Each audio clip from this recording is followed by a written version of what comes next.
وَلَقَدْ يَسَّرْنَا الْقُرْآنَ لِلذِّكْرِ فَهَلْ مِن مُّدَّكِرٍ الحمد لله رب العالمين والصلاة والسلام على أشرف الأنبياء والمرسلين أما بعد فأعوذ بالله من الشيطان الرجيم من همزه ونفخه ونفثه بسم الله الرحمن الرحيم رب اشرح لي صدري ويسر لي أمري واحلل عقدة من لساني يفقه قولي اللهم انفعنا بما علمتنا وعلمنا ما ينفعنا وزدنا علما فبشر عبادي الذين يستمعون القول فيتبعون أحسنه أولئك الذين هداهم الله وأولئك هم أولو الألباب.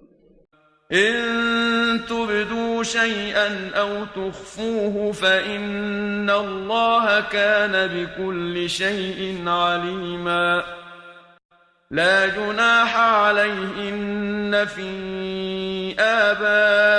آبائهن ولا أبنائهن ولا إخوانهن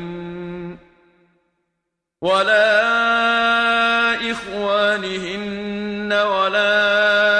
أبناء إخوانهن ولا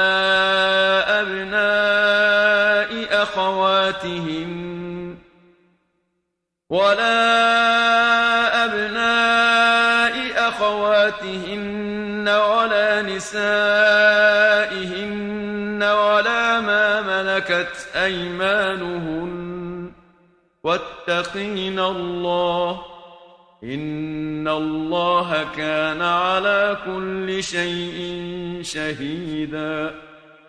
فرمایا ان تبدو شیئا او تخفوه فإن اللہ کان بکل شیء علیما، اگر تم ظاہر کرو کوئی بھی شے او تخفوه یا تم اسے چھپاؤ فإن اللہ کان بکل شیء علیما، پس بے شک اللہ تعالیٰ ہے اسے ہر شے کو جاننے والا۔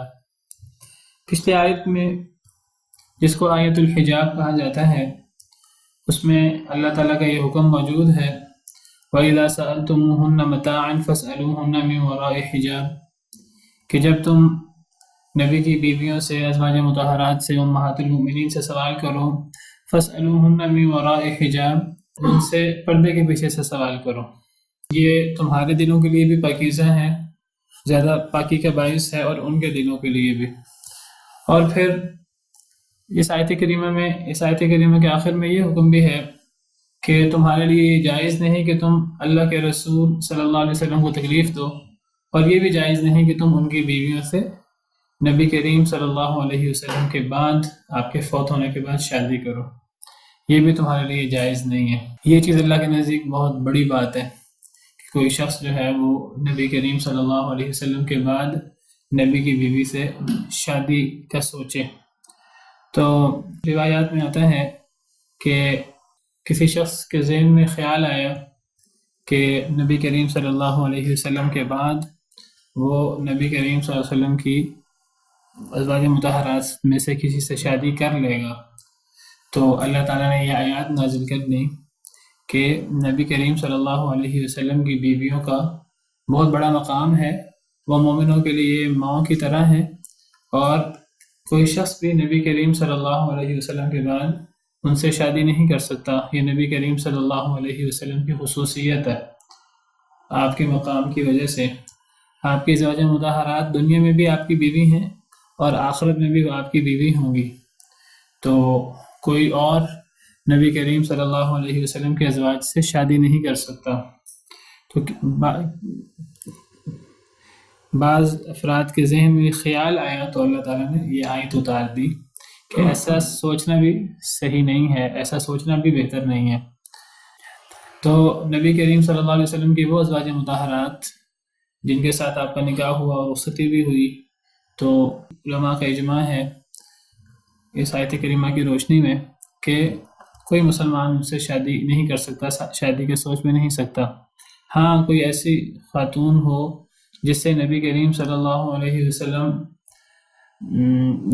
نے نکاح کیا ہو، بعد میں طلاق دے دی ہو، تو کیا اس سے شادی ہو سکتی کہ نہیں ہو سکتی؟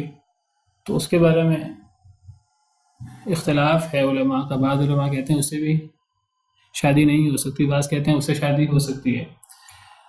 باقی ایک تیسری صورت بھی بنتی ہے کہ نبی کریم صلی اللہ علیہ وسلم نے کسی سے نکاح کیا ہو، صرف رخصتی نہ ہوئی ہو۔ ایک تو ہے نا کہ رخصتی ہوئی ہو پھر طلاق ہو جائے، اگرچہ اس کی کوئی باقاعدہ مثال نہیں ہے۔ نبی کریم صلی اللہ علیہ وسلم نے اگرچہ ازواج مطہرات میں سے بعض کو طلاق دی ہے، حضرت حفصہ کو آپ نے ایک طلاق دی تھی، پھر بعد میں آپ نے رجوع فرما لیا تھا کسی وجہ سے، احادیث مبارکہ میں موجود ہے۔ کوئی ایسی مثال موجود نہیں ہے کہ نبی کریم صلی اللہ علیہ وسلم نے کسی کو رخصتی کے بعد طلاق دی ہو، لیکن ایسی مثالیں موجود ہیں صحیح احادیث مبارکہ میں۔ نبی کریم صلی اللہ علیہ وسلم نے نکاح کے بعد رخصتی سے پہلے یا رخصتی کے بعد اس کو چھونے سے پہلے طلاق دی ہو، اس کی مثال موجود ہے۔ صحیح بخاری کے اندر حدیث موجود ہے کہ نبی کریم صلی اللہ علیہ وسلم نے ایک عورت سے شادی کی، اور شادی کے بعد جب آپ رخصتی کے بعد اب آپ اس سے قریب ہونے لگے تو اس نے کہا کہ میں اللہ کی پناہ میں آتی ہوں۔ تو نبی کریم صلی اللہ علیہ وسلم نے فرمایا کہ تم اللہ کی پناہ میں آ رہی ہو، تو آپ نے اس سے کہا کہ تم اپنے ماں باپ کے گھر چلی جاؤ، اور پھر آپ نے جو ہے وہ کچھ دے دلا کر اس کو رخصت کر دیا، اور پھر آپ نے طلاق دے دی گئی کہ اس کو، صحیح بخاری کی روایت۔ تو ایسی بعض ازواج مطہرات بھی ہیں جن سے نبی کریم صلی اللہ علیہ وسلم نے قربت اختیار نہیں کی اور ان کو طلاق دے دی، تو کیا ان سے شادی ہو سکتی ہے؟ تو ان کے بارے میں علماء کی رائے یہ ہے کہ ان سے شادی ہو سکتی ہے جن کے نبی کریم صلی اللہ علیہ وسلم قریب نہ گئے ہوں، لیکن جن سے آپ نے قربت کی ہو، اب بعد میں چاہے طلاق دے دی ہو، اگرچہ اس کی کوئی مثال موجود نہیں ہے کہ آپ نے کسی بیوی کو طلاق بائنہ دے دی ہو اور اس کو اپنے سے جدا کر لیا ہو، اس کی کوئی مثال موجود نہیں ہے۔ تو یا پھر آپ کی وہ بیویاں جو آپ کی وفات کے وقت آپ کے نکاح میں تھیں، تو ان سے شادی نہیں ہو سکتی۔ تو جب یہ آیات اتری، اور میں بتا چکا ہوں کہ بعض لوگوں کے ذہن میں یہ خیال آیا کہ نبی کے بعد وہ ان کی بیویوں میں سے کسی سے شادی کر لے گا، تو اللہ تعالیٰ نے یہ آیات اتاری، تو پھر آخر میں یہ آیت بھی اتار دی، ان تبدوا شیئا او تخفوہ، اگر تم ظاہر کرو کوئی بات اس سے متعلقہ، او تخفوہ یا تم چھپاؤ اس کو، وہ اس سے متعلقہ کوئی بات ہو، نبی کریم صلی اللہ علیہ وسلم کی بیویوں سے شادی کے بارے میں متعلقہ بات ہو یا کوئی اور بات بھی ہو، تم کسی بات کو بھی چھپاتے ہو یا ظاہر کرتے ہو، فإن اللہ کان بکل شیء علیما، بس بے شک اللہ تعالیٰ ہر شے کو جاننے والے ہیں، اللہ تعالیٰ تو سینے کے بھید بھی جانتے ہیں۔ اس کے بعد فرمایا لا جناح علیہن فی آبائہن ولا ابنائہن ولا اخوانہن ولا ابناء اخوانہن ولا ابناء اخواتہن ولا نسائہن ولا ما ملکت ایمانہن، نہیں ہے گناہ ان پر، فی آبائہن ان کے باپوں کے بارے میں۔ تو جب اللہ تعالیٰ نے ازواج مطہرات کے لیے حجاب کی آیات نازل فرمائیں اور ان کو حجاب کا حکم دیا کہ وہ گھر سے باہر نہ نکلیں، گھروں کے اندر رہیں، تو پھر گھروں کے اندر کے احکامات بھی بتا دیے کہ گھروں کے اندر اگر کوئی رشتہ دار وغیرہ آئیں تو کن رشتہ داروں کے سامنے وہ آ سکتی ہیں، کن رشتہ داروں کے سامنے اپنی زینت ظاہر کر سکتی ہیں، اور کن رشتہ داروں کے سامنے وہ اپنی زینت بھی ظاہر نہیں کر سکتی۔ یعنی ایک تو یہ ہے کہ وہ گھر میں رہیں، وقرن فی بیوتکن، گھر میں رہیں، اور کوئی اگر ان سے سوال کرے، کسی کو ان سے کام ہو تو یہ کام پردے کے پیچھے سے ہو، اور جو گھر میں آتے ہیں رشتہ دار وغیرہ، تو گھر میں اب کون کون آ سکتا ہے اور گھر میں کس مرد کے سامنے وہ اپنی زینت ظاہر کر سکتی ہیں، ازواج مطہرات، اور پھر یہی حکم ازواج مطہرات کے علاوہ دیگر مسلمان عورتوں کے لیے بھی ہے۔ تو فرمایا لا جناح علیہن، نہیں ہے گناہ ان پر، فی آبائہن ان کے باپوں کے بارے میں، اپنے باپ ان کے گھر میں آ جائیں تو وہ اپنے باپوں کے سامنے اپنی زینت ظاہر کر دیں، وہ پردے میں نہ ہوں تو کوئی حرج نہیں ہے، باپ سے پردہ نہیں ہوتا، باپ محرم ہوتا ہے۔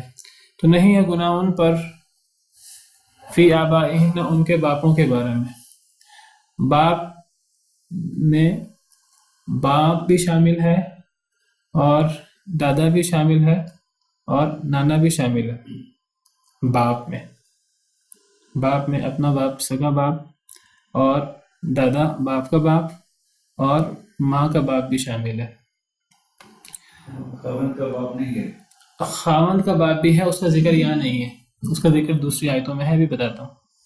ولا ابنائہن، اور نہ ان کے بیٹوں کے بارے میں، ان کے بیٹوں کے بارے میں بھی وہ اگر بالغ ہوں ان کے سامنے اپنی زینت ظاہر کر سکتی ہیں، ان کے سامنے آ سکتی ہیں، بیٹوں کے بارے میں بھی کوئی حرج نہیں۔ بیٹوں سے مراد کیا ہے؟ بیٹوں سے مراد حقیقی بیٹے اور پوتے بھی اور نواسے بھی، یہ سب بیٹوں میں آتے ہیں۔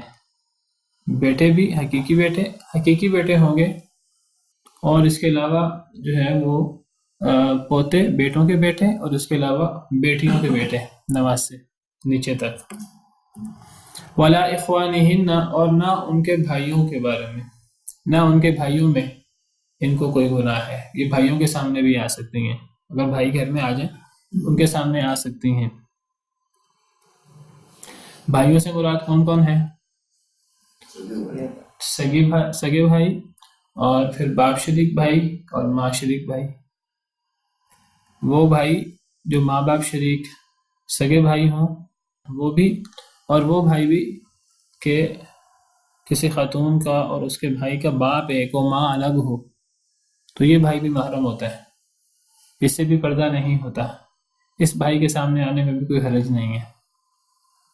اور اسی طرح ماں شریک بھائی بھی، یعنی اس بھائی اور اس بہن کی ماں ایک ہو، باپ مختلف بھی ہوں، تو پھر بھی اس بھائی سے پردہ نہیں ہوتا۔ تو سگا بھائی بھی، اور اللاتی بھائی بھی، اور اخیافی بھائی، باپ شریک بھائی، ماں شریک بھائی۔ ولا ابناء اخوانہن، اور نہ ان کے بھائیوں کے بیٹے یعنی بھتیجے۔ اب بھائیوں کے بیٹے سے مراد ایک تو سگے بھائیوں کے بیٹے، سگے بھتیجے، اور ایک باپ شریک بھائیوں کے بیٹے یعنی باپ شریک بھتیجے، اور ایک پھر ماں شریک بھائیوں کے بیٹے، ماں شریک بھتیجے۔ اور پھر صرف بیٹے نہیں، بھائیوں کے بیٹے نہیں، بھائیوں کے بیٹے بھی، بھائیوں کے پوتے بھی، بھائیوں کے نواسے بھی، نیچے تک سب۔ یہ 4 رشتے ہو گئے۔ 5واں رشتہ فرمایا ولا ابناء اخواتہن، اور نہ ان کی بہنوں کے بیٹے۔ بہنوں کے بیٹے وہ بھی ان کے محرم ہیں، ان کے سامنے بھی یہ زینت ظاہر کر سکتی ہیں، ان کے سامنے اپنے آپ کو چھپانے کی اور پردہ کرنے کی ضرورت نہیں ہے، کوئی حرج نہیں ہے ان پر۔ بہنوں کے بیٹے، اب بہنوں کے بیٹے سے مراد چاہے وہ سگی بہنوں کے بیٹے ہوں، چاہے وہ باپ شریک بہنوں کے بیٹے ہوں، چاہے ماں شریک بہنوں کے بیٹے ہوں، اور چاہے وہ بیٹے ہوں بہنوں کے، چاہے وہ بہنوں کے پوتے ہوں، چاہے وہ بہنوں کے نواسے ہوں، نیچے تک۔ تو یہ کتنے رشتے بیان ہوئے؟ یہ 5 رشتے بیان ہوئے ہیں ادھر، یہاں 5 رشتے بیان ہوئے ہیں۔ ایک باپ، ایک بیٹے، باپ سے مراد باپ، دادا، نانا اوپر تک، اور پھر بیٹوں سے مراد جو ہے نا وہ بیٹے، پوتے اور نواسے نیچے تک، اور پھر بھائی، تینوں قسم کے بھائی، اور پھر بھائیوں کے بیٹے، اور پھر بہنوں کے بیٹے، ان کی بھی تفصیل ہے۔ تو یہ 5 رشتے بیان ہوئے ہیں، یہ 5 رشتے محرم ہیں۔ پھر فرمایا ولا نسائہن، اور نہ اپنی عورتوں کے سامنے، اپنی عورتوں کے سامنے بھی کوئی حرج نہیں ہے۔ اپنی عورتوں سے مراد یعنی مسلمان عورتیں جو ازواج مطہرات کی طرح پاک دامن، عفت عصمت والی، با حیا، با کردار عورتیں ہیں، تو ان کے سامنے بھی وہ اپنی زینت ظاہر کر سکتی ہیں۔ اس سے پتہ لگتا ہے کہ جو اپنی عورتیں نہ ہوں، جو غیروں کی عورتیں ہوں، غیر عورتیں ہوں، غیر عورتوں سے مراد یہاں اجنبی مسلمان عورتیں نہیں ہوں گی، یہاں غیر عورتوں سے مراد کافر، بد کردار، فاحشہ عورتیں، اللہ معاف کرے، جو اس قسم کی عورتیں ہیں ان کے سامنے بھی اپنے آپ کو چھپانا چاہیے، ان کے سامنے بھی حرج ہوتا ہے۔ حرج کس کے سامنے نہیں ہے؟ اپنی عورتوں کے سامنے حرج نہیں ہے. ولا نسائہن ولا ما ملکت ایمانہن، اور اپنے غلاموں کے بارے میں بھی کوئی حرج نہیں ہے جن کے ان کے دائیں ہاتھ مالک ہوئے. غلاموں کے سامنے بھی آ سکتے ہیں. غلاموں سے بھی پردہ نہیں ہوتا جس طرح غیر مردوں سے پردہ ہوتا ہے. زینت بال بھی آتے ہیں، بال زینت ہوتے ہیں، تو عورتیں غیر محرموں کے سامنے اپنے بال چھپا کے رکھیں گی، بال بھی، سر بھی، چہرہ بھی. تو جو محرم ہیں ان کے سامنے بڑے بزرگ ہوں تو محرم بھی ہوں تو بہتر تو یہ ہے کہ وہ اپنا سر ڈھانپ کے رکھے، لیکن اگر بال اور نظر آ جائیں تو انشاءاللہ اس میں حرج نہیں ہوگا. اللہ عالم. تو یہاں 5 رشتوں کا ذکر کیا ہے مردوں میں سے. عورتوں کے لیے 5 خونی رشتہ داروں کا ذکر کیا ہے جو نسبی 5 رشتہ دار ہیں: باپ، بیٹا، بھائی اور بھتیجا اور بھانجا. یہی وہ رشتے ہیں جو اللہ تعالیٰ نے سورہ نور میں بھی بیان کیے ہیں. سورہ نور کی آیت نمبر اگر 31 کھولیں آپ تو اس میں بھی یہی 5 رشتے بیان ہوئے ہیں. وہاں بھی عورتوں کے حوالے سے بات ہو رہی ہے اور وہاں عورتوں کے حوالے سے یہی 5 رشتے بیان ہوئے ہیں. اگر آپ پاس قرآن ہے آپ کھول کے دیکھیں. وَقُلْ لِلْمُؤْمِنَاتِ يَغْضُضْنَ مِنْ أَبْصَارِهِنَّ وَيَحْفَظْنَ فُرُوجَهُنَّ وَلَا يُبْدِينَ زِينَتَهُنَّ إِلَّا مَا ظَهَرَ مِنْهَا، یعنی عورتوں کو اپنی زینت جو ہے وہ ظاہر نہیں کرنی چاہیے مگر جو خود بخود ظاہر ہو جائے. پھر آگے فرمایا کہ عورتوں کو اپنے چادریں اپنے گریبان پر ڈالنی چاہیے. پھر فرمایا وَلَا يُبْدِينَ زِينَتَهُنَّ، وہ اپنی زینتیں ظاہر نہ کریں إِلَّا لِبُعُولَتِهِنَّ، مگر اپنے شوہروں کے لیے. تو اس آیت کریمہ میں نسبی رشتہ داروں کے علاوہ شوہر اور شوہر کے کچھ رشتہ داروں کا ذکر بھی ہے، جس کا ذکر سورہ احزاب جو ہم آیت پڑھ رہے ہیں اس میں شوہر اور شوہر کے رشتہ داروں کا ذکر نہیں ہے. یہ جو سورہ احزاب کی آیت پڑھ رہے ہیں اس میں صرف نسبی رشتہ دار بیان ہوئے. 5 نسبی رشتہ دار بیان ہوئے: باپ، بیٹا، بھائی، بھتیجا اور بھانجا. اور چھٹا جو بیان کیا وہ اپنی عورتیں اور 7واں غلام. تو یہاں 5 رشتہ دار بیان کیے. لیکن یہ جو سورہ نور کی آیت نمبر 31 ہے اس میں شوہر اور شوہر کے رشتہ دار بھی بیان کیے. تو فرمایا کہ اپنی زینت ظاہر نہ کریں مگر اپنے شوہروں کے لیے. عورتوں کی بات ہو رہی ہے، عورتیں ان کے سامنے زینت ظاہر کر سکتی ہیں، باقی لوگوں کے سامنے ظاہر نہیں کر سکتی. او آبائہن، یہ شوہروں کے باپوں کے لیے. ابھی سوال آیا تھا کہ سسر، تو بلکہ الا لبعولتہن، اپنے شوہروں کے لیے، او آبائہن یا اپنے باپوں کے لیے. یہاں آبائہن سے مراد اپنے باپ ہیں. او آبائی بعولتہن یا شوہروں کے باپ. یہاں شوہروں کے باپ کی بات ہو رہی ہے، اور شوہر کے باپ سے مراد شوہر کا باپ بھی ہوگا، شوہر کا دادا بھی، شوہر کا نانا بھی. پاکستان میں یا اور بھی بعض ملکوں میں غلام کا تصور نہیں. ہاں جی، ملازم کا تصور نہیں. ملازم کا معاملہ غلام والا نہیں ہوتا، نہ ملازمہ کا معاملہ لونڈی والا ہوتا ہے. وہ بالکل ایک الگ تصور ہے. ہمارے ہاں غلام لونڈی کا تصور موجود نہیں ہے. اب بالکل پردہ کرنا ہوگا. تو شوہر کے سامنے زینت ظاہر کر سکتی ہے یا اپنے باپ کے سامنے. باپ جو ہے وہ نسبی ہوا ایک رشتہ دار. پھر فرمایا شوہر کے باپ، تو یہ سسرالی رشتہ ہوا سسر کا. او ابنائہن، یا اپنے بیٹے، یہ وہی بیٹے جن کا ذکر وہاں ہوا، یہ دوسرا نسبی رشتہ ہوا. پھر فرمایا اپنے شوہروں کے بیٹے. شوہروں کے بیٹے سے مراد یعنی ستیلے بیٹے جو اپنے بیٹے نہیں ہیں لیکن شوہر کے بیٹے ہیں. تو اس کا ذکر جو ہے وہ سورہ احزاب میں نہیں ہے. سورہ احزاب میں سسرالی رشتہ داروں کا ذکر نہیں ہے، یہاں ان کا ذکر بھی ہے. شوہر کا بیٹا بھی محرم ہوتا ہے، ستیلا بیٹا جو اپنا بیٹا نہ بھی ہو. حضرت عائشہ کے لیے نبی کریم صلی اللہ علیہ وسلم کے بیٹے جو ہیں وہ محرم تھے، حالانکہ وہ حضرت عائشہ سے پیدا نہیں ہوئے تھے، حضرت خدیجہ سے پیدا ہوئے تھے، لیکن وہ حضرت عائشہ اور دیگر ازواج مطہرات کے لیے بھی وہ محرم تھے، اگرچہ وہ فوت ہو گئے تھے. شوہر کا بیٹا وہ بھی محرم ہوتا ہے، اس کے سامنے بھی زینت ظاہر ہو سکتی ہے. او اخوانہن، یا اپنے بھائیوں کے سامنے. تو یہ تیسرا رشتہ بیان کیا جو نسبی رشتہ ہے. یہ رشتہ سورہ احزاب میں بھی بیان ہوا. او بنی اخوانہن، یا پھر اپنے بھائیوں کے بیٹے. یہ چوتھا رشتہ جو سورہ احزاب میں بھی بیان ہوا، یہ یہاں بھی سورہ نور میں بھی بیان ہوا. او بنی اخواتہن، یا اپنی بہنوں کے بیٹے. یہ 5واں رشتہ ہے جو سورہ احزاب میں بھی بیان ہوا اور یہ سورہ نور میں بھی بیان ہوا. پھر او نسائہن، یا پھر اپنی عورتوں کی بات. یہ وہی رشتہ ہے جو سورہ احزاب میں بھی بیان ہوا. او ما ملکت ایمانہن، یا پھر جن کے ان کے دائیں ہاتھ مالک ہوئے غلام، اس کا ذکر بھی سورہ احزاب میں ہوا ہے۔ تو سورہ نور میں جو نسبی رشتہ دار بیان ہوئے ہیں محرم، وہ کتنے بیان ہوئے ہیں؟ 5، اور یہی 5 رشتہ دار سورہ احزاب میں بھی بیان ہوئے ہیں۔ اور پھر عورتوں کا ذکر کیا، اپنی عورتیں، غیر عورتیں ان سے اپنے آپ کو چھپانا چاہیے، اور اسی طرح جو غلام ہے وہ بھی محرم ہوتا ہے۔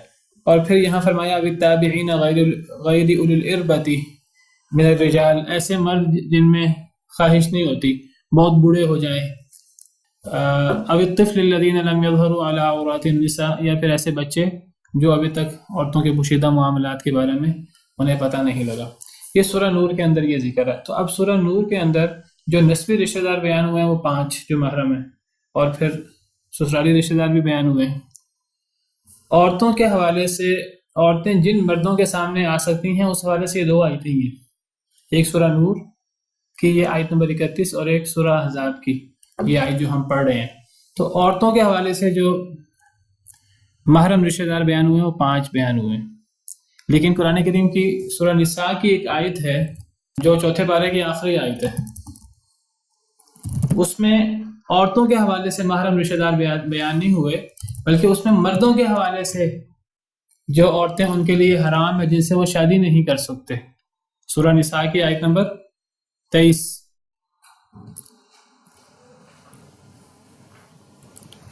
سورہ نساء کی آیت نمبر 23 میں، اور سورہ نور کی جو آیت نمبر 31 اور سورہ احزاب کی جو آیت ہم پڑھ رہے ہیں یہ آیت نمبر 55 ہے۔ سورہ احزاب اور سورہ نور کی جو آیتیں ہیں یہ اس میں عورتوں کے حوالے سے بات ہو رہی ہے کہ عورتوں کے لیے کون کون سے مرد محرم ہیں جن کے سامنے عورتیں اپنی زینت ظاہر کر سکتی ہیں، اور ظاہری بات ہے ان سے شادی بھی نہیں ہو سکتی، باپ، بیٹا، بھائی، بھتیجا اور بھانجا۔ لیکن جب اللہ نے مردوں کی بات کی کہ مرد جو ہیں وہ کن کن عورتوں سے شادی نہیں کر سکتے، مردوں کے لیے کون کون سی عورتیں حرام ہیں، وہاں نسبی کتنے رشتے بیان ہوئے؟ جب مردوں کی بات کی ہے تو وہاں کتنے نسبی رشتے بیان ہوئے؟ 6 نہیں بیان ہوئے، وہاں 7 بیان ہوئے، وہاں 7 رشتے بیان ہوئے۔ یہ سورہ نساء کی جو آیت ہے، پروجیکٹر خراب ہے ورنہ یہ سارا آپ کے سامنے ہوتا۔ تو سورہ نساء کی آیت نمبر 23 اگر کھولیں آپ تو اس میں حرمت علیکم امہاتکم، تم پر تمہاری مائیں حرام ہیں، وبناتکم، تمہاری بیٹیاں، وہاں باپ تھا عورتوں کے لیے، یہاں مردوں کے لیے مائیں کہا، وہاں عورتوں کے لیے بیٹے کہے، یہاں مردوں کے لیے بیٹیاں کہیں، وہاں تیسرا رشتہ تھا بھائی کا تو یہاں بہنوں کا ذکر کیا، حرمت علیکم امہاتکم وبناتکم واخواتکم، تیسرا رشتہ بہنوں کا، یہ تو سمجھ آ گئی۔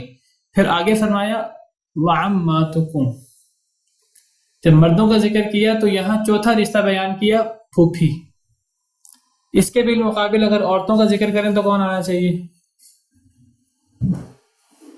پھوپھی ہوتی ہے باپ کی بہن، تو اگر عورتوں کا ذکر کریں تو کون آنا چاہیے؟ نہیں، باپ کا بھائی، چچا یا تایا، عم آنا چاہیے، یہاں عمات ہے، وہاں عم کا ذکر نہیں ہے، دونوں آیتوں میں عم کا ذکر نہیں ہے، یہ ذرا غور کریں۔ پھر جب یہاں مردوں کا ذکر ہے تو پھپھو کے بعد پھر ذکر ہوا وخالاتکم، تمہاری خالائیں، خالہ کا ذکر ہے، لیکن جب عورتوں کا ذکر کیا تو خالہ کے بالمقابل مرد کون آنا چاہیے؟ خالہ ہے ماں کی بہن، تو مردوں میں کون آنا چاہیے؟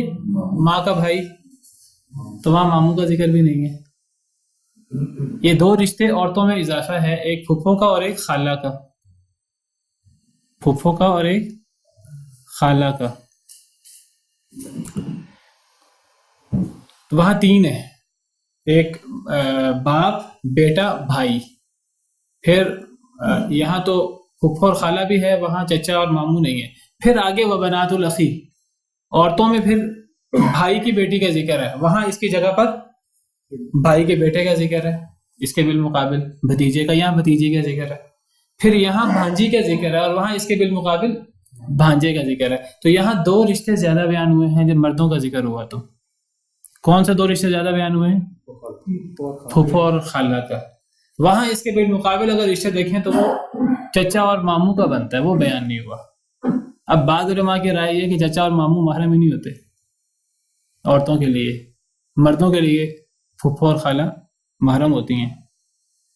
وہ کہتی ہیں قرآن میں اللہ نے 2 جگہ پر عورتوں کا ذکر کیا، یہاں تو بات ہی مردوں کی ہو رہی ہے سورہ نساء میں، یہاں تو 7 رشتے بیان کیے ہیں جب مردوں کی بات ہو رہی ہے، لیکن عورتوں کے لیے جب بات ہے تو وہاں 5 رشتے بیان کیے ہیں۔ وہ کہتے ہیں کہ جی 5 رشتے محرم ہیں، خالہ اور ماموں سے بھی پردہ ہونا چاہیے، یا پردہ نہ بھی اگر پوری طرح ہو تو جس طرح باپ اور بھائی اور بیٹے وغیرہ سے، بھانجے بھتیجے سے وہاں عورت اپنی زینت ظاہر کر سکتی ہے، خالہ ماموں سے ان کے مقابلے میں تھوڑا احتیاط کرے، چاہے ان سے پورا پردہ نہ کرے لیکن ان سے تھوڑی احتیاط رکھے۔ وجہ کیا بیان کرتے ہیں چچا اور ماموں؟ وجہ کیا بیان کرتے ہیں؟ وہ کہتے ہیں اس کی وجہ یہ ہے کہ چچا اور ماموں سے تو شادی نہیں ہو سکتی، لیکن چچا اور ماموں کے بیٹے سے شادی ہو سکتی ہے۔ چچا اور ماموں جو ہیں وہ اپنے بیٹے کے سامنے اس کی خوبصورتی بیان کر سکتے ہیں۔ لیکن بہرحال جو مجھے صحیح بات محسوس ہوتی ہے وہ یہی بات محسوس ہوتی ہے کہ یہ تینوں آیتوں کو ہم سامنے رکھیں گے، اور تینوں آیتوں کو سامنے رکھیں تو عورتوں کے محرم چچا اور ماموں بھی ہیں۔ جب مردوں کے لیے خالہ اور پھپھو جو ہے محرم ہیں، تو پتہ لگا کہ عورتوں کے لیے بھی ماموں اور چچا جو ہیں وہ محرم ہیں۔ اگر وہاں یہ بات کی جائے کہ چچا اور ماموں جو ہیں وہ اپنے بیٹوں کے سامنے ان عورتوں کی خوبصورتی بیان کر سکتے ہیں، تو وہاں یہ بات بھی ہو سکتی ہے کہ خالہ اور پھپھو بھی اپنے بیٹوں کے سامنے، خالہ اور پھپھو کے بیٹے سے بھی شادی ہو سکتی ہے تو وہ بھی بیان کر سکتی ہیں۔ تو بہرحال واللہ عالم، اللہ بہتر جانتے ہیں کہ عورتوں کے لیے 7 محرم رشتے ہیں۔ زیادہ سے زیادہ ہم یہ کہہ سکتے ہیں کہ عورتیں جو ہے چچا اور ماموں میں تھوڑی احتیاط زیادہ کر لیں باقی محرم رشتہ داروں کے بارے میں، ان کے سامنے بہت زیادہ جو ہے اپنی زینت ظاہر نہ کریں، لیکن جی وہ غیر محرم ہوگا۔ اللہ تعالی عالم۔ تو فرمایا کہ نہ اپنی عورتوں کے سامنے اور نہ غلاموں کے سامنے، اور پھر فرمایا واتقین اللہ، اور اللہ کا تقوی اختیار کرو، اللہ سے ڈر جاؤ۔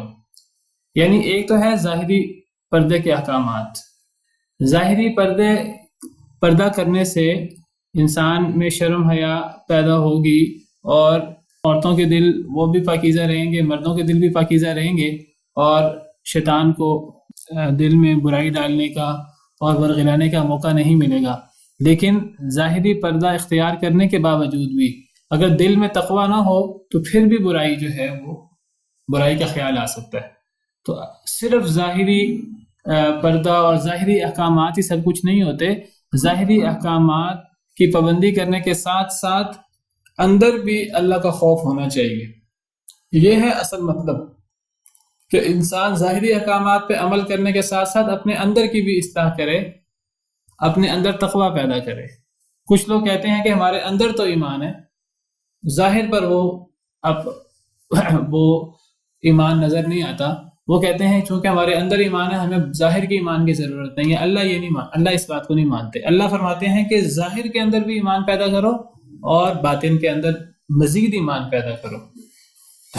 باطن کے اندر ایمان ہوگا تو پھر جو ہے وہ پوری بات ہوگی۔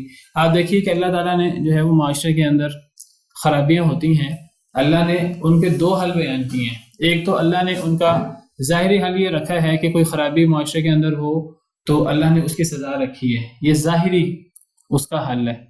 اگر ایک شخص چوری کرتا ہے اس کا ہاتھ کاٹ دیا جائے، اگر ایک شخص زنا کرتا ہے اس کی سزا ہے، ایک شخص جو ہے کسی پہ الزام لگاتا ہے، حد قذف ہے، کسی کو قتل کرتا ہے، اس کی ظاہری سزا رکھی ہے۔ ایک ہے ظاہری سزا۔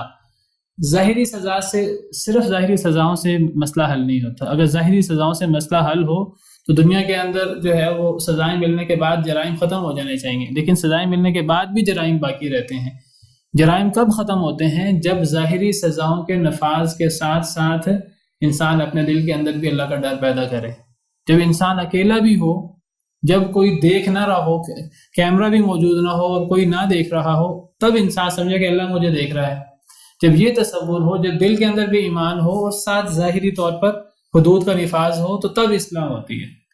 اگر جو لوگ کہتے ہیں جی باطنی ایمان کافی ہے، ظاہر پر ایمان لانے کی ضرورت نہیں ہے، تو معاشرے میں سزائیں نافذ نہیں ہیں، تو گویا کہ ایسے لوگ کہنا چاہتے ہیں کہ بس اللہ کے ڈر سے تمام جرائم کی اصلاح ہو جائے گی۔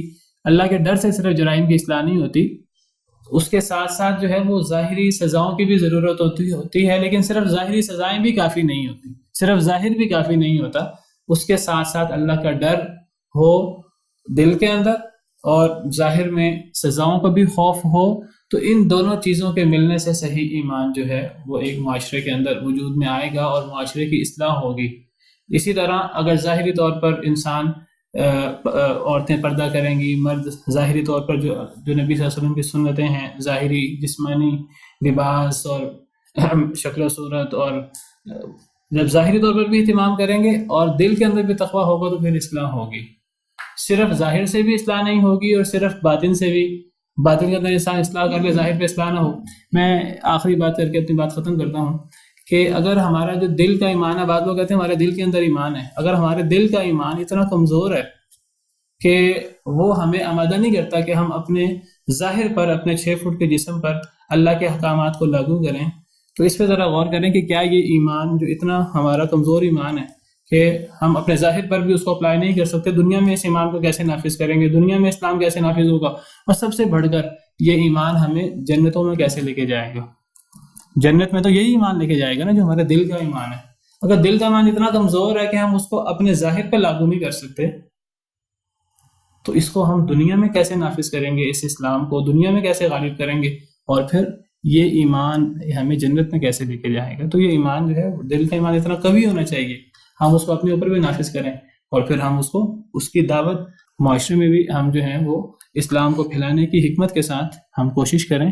تو یہ ایمان اندر کا طاقتور ہوگا تو پھر اپنے اوپر اثرات بھی ہوں گے، ظاہر پر بھی اور معاشرے پر بھی اثرات ہوں گے، اور یہ ایمان اتنا قوی ہوگا کہ یہ ایمان انشاءاللہ ہمیں ہمارے گناہوں سے بھی اللہ کے ہاں معافی دلوائے گا اور اللہ کی جنتوں کا بھی وارث بنائے گا۔ فرمایا ان اللہ کان علی کل شیء شہیدا، بے شک اللہ تعالیٰ ہر شے پر گواہ ہے، ہر شے اللہ کے علم میں ہے، چاہے وہ ظاہری ہو چاہے وہ باطنی ہو۔ چلیں جی، پھر آج کے لیے اتنا ہی کافی ہے۔ سبحانک اللہم ربنا وبحمدک، اشہد ان لا الہ الا انت، استغفرک و اتوب الیک۔